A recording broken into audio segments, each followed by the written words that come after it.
Approaches to studying power and politics in the Philippines. Patron-client relationship or clientelism.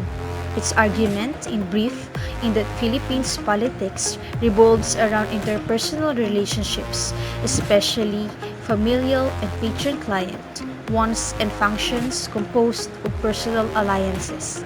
The relationship between a rich hashindero or landowner and the poor landless tenant is a classic example of this relationship.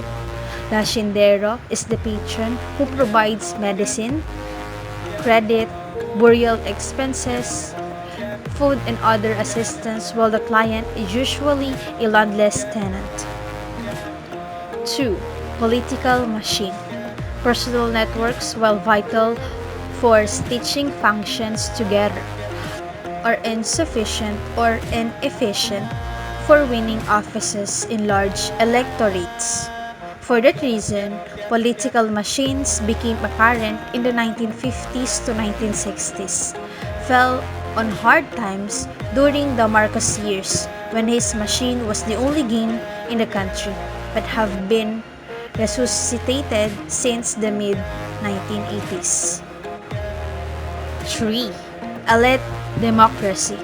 The elite democracy approach says we must also understand the role of violence, coercion, intimidation, monetary endorsement, and the considerable autonomy elites have to manipulate formal democratic procedures to their liking. The politics of guns, goons, and gold is associated with this type of democracy.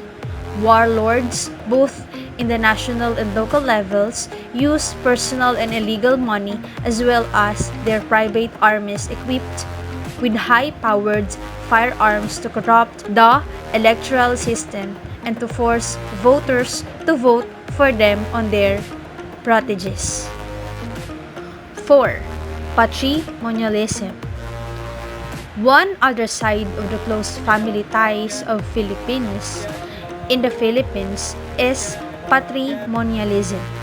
Patrimonialism is a political phenomenon in which the politically influenced families feel that other families have to write the public office just because one of its family members or close relatives are elected in public office.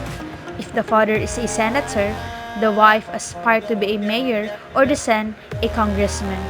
Influential politicians use all means to allow themselves and their relatives to stay in power and exclude non-relatives from public office.